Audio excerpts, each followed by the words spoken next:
Greetings everyone. I don't know if you've noticed, but since my last video post, I have gotten a quarter more subscribers. So this puts me in an opportunity to ask the question of what anybody is interested in learning next or watching me do next. A couple of the options I've got include this game of craps or dice, whatever you want to call it. Now, I built this a few years back, and I personally just don't think it's that fun because there's no real like skill to it. You're just playing. But that's the game, that's craps, and it doesn't really look that entertaining, So here's your rules, and obviously, this is just something that is similar to when we played the slot machine, where we're doing a random, except for this one does it until you tell it to stop. And this one just does it, basically, when you say roll dice, it just does it one time. And to me, that just kind of, it's not necessarily like very fun.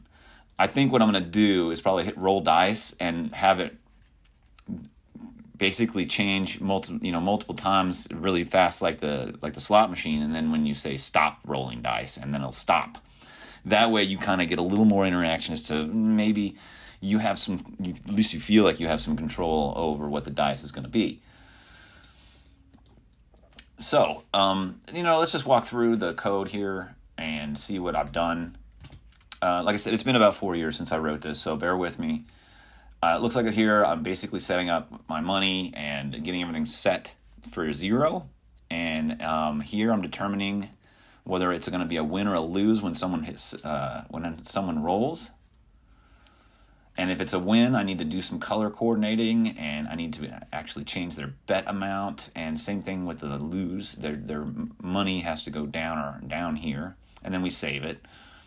And then we display the money concept of how much they've won and start hiding things that can't be used anymore. And then to save any kind of memory leaks, we hit return false. So when we do play again, we got to set all these things that we had up here kind of back to the beginning set. And we got to clear everything out to make it look presentable so we can start over again. We move everything from active, and we do remove some disabled attributes as well, and prepare everything to start playing again. And as we can see, we set everything back to the way it was. And it looks like, yeah. So here's the calculate. Just like the rules say, if you win a 7 or 11, you win. And if you first roll a 2, 3, or 12, one of those craps, that means you're out.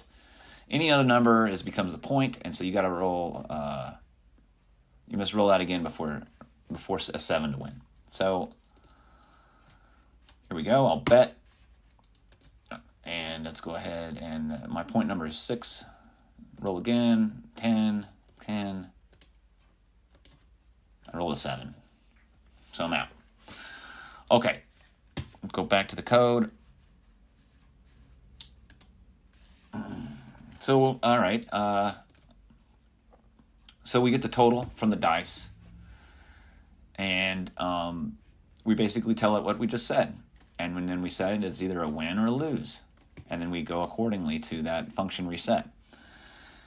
And then from there, we just basically roll out our status, status being whatever the sentence is, you win, to the dice total, so on and so forth here. And then the roll dice is just the part that I'd like to manipulate and have it do multiple times. Right now, it's only done one time. So it just does it once. It says what the number is, and it went ahead and pushed out some random numbers right here and applied it to the dice. And from there, you get the random numbers and their value and the data number, and then your total. And then you calculate. And this is from the beginning. This is how you start the game. So when you hit bet, it has an amount that it passes, as you can see. Right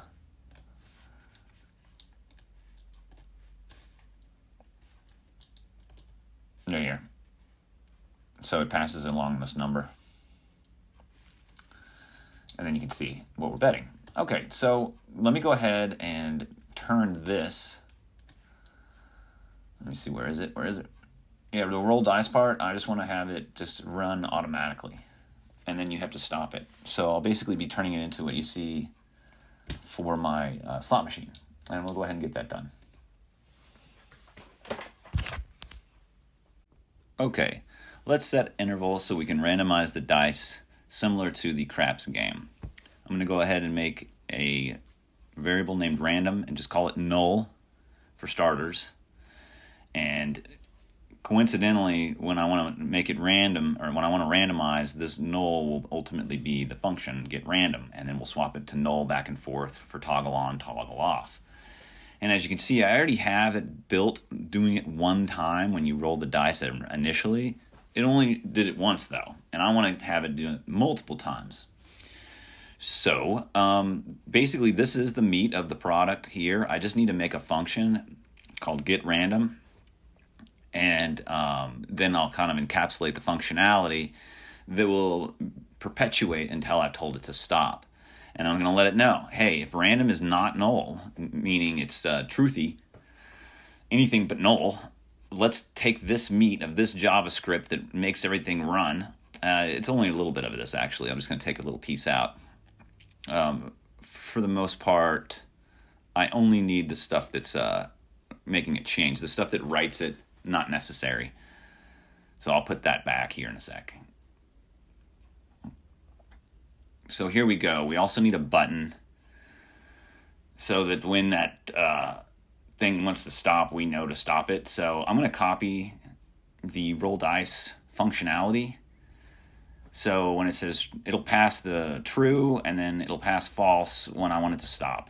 So it's the same button, but it passes a different argument when, basically when we decide we'd like to, stop it.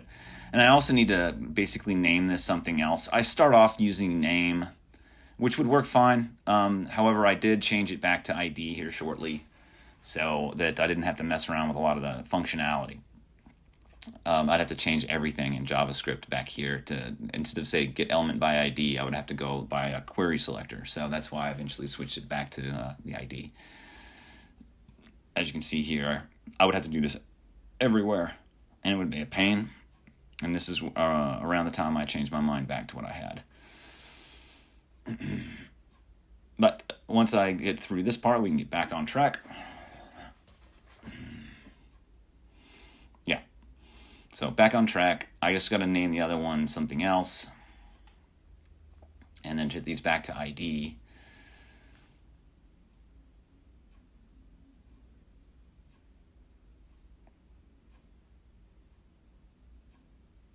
And this one needs to be hidden on the default, and it will be shown basically when the other one is clicked.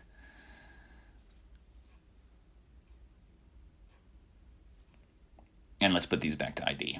So that happens. Sometimes you get ideas that kind of fizzle out. But like I said, same function, just passing a little bit of status information as an argument. So like I said, if it's null,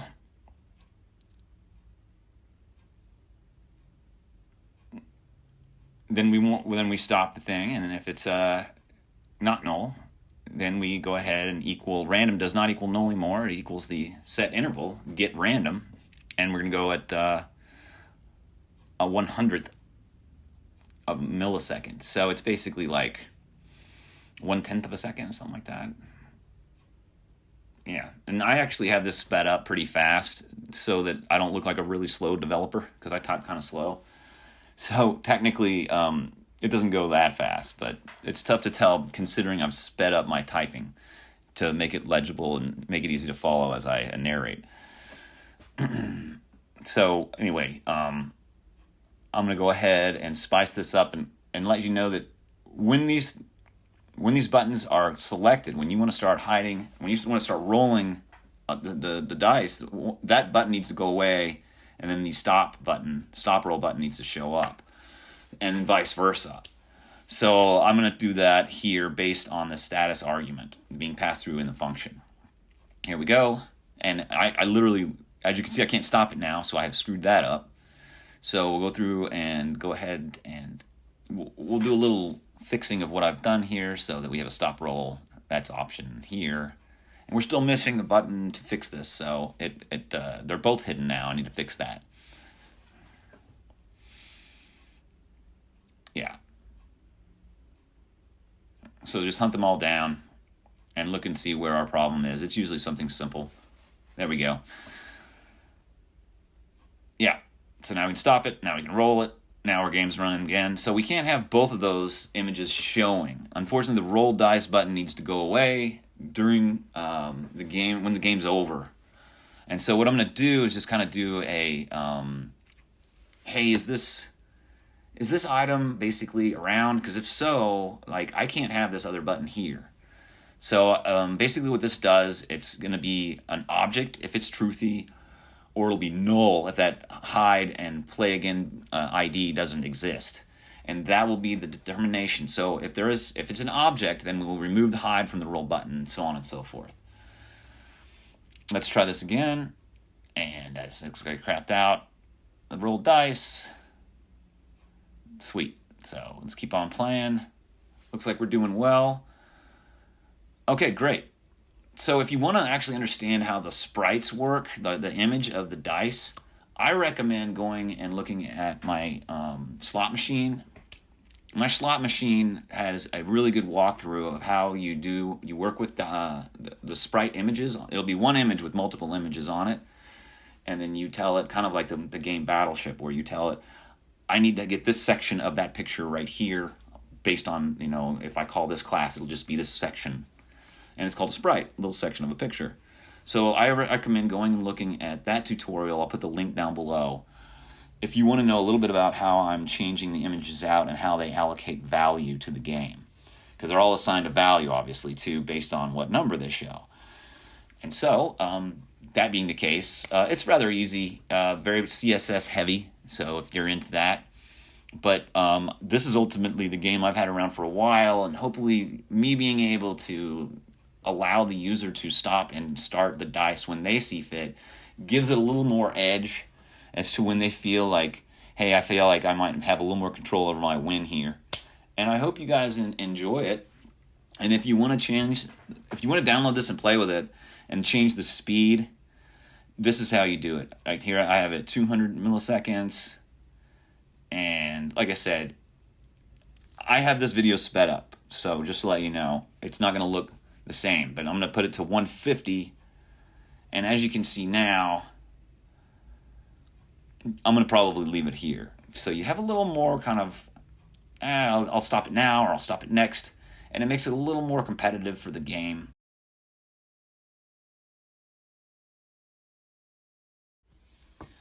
All right, so one last thing. When we were hitting the roll dice, the first time it was the correct speed, the second time it doubled, so on and so forth. So got to make sure that I pass this along to everybody, that you got to clear your interval and then set it back to null, and then everything will run smoothly. And from there on out, just hold on for any updates. That I've got some more ideas to make this more entertaining. And I appreciate y'all watching, and we'll see you next time.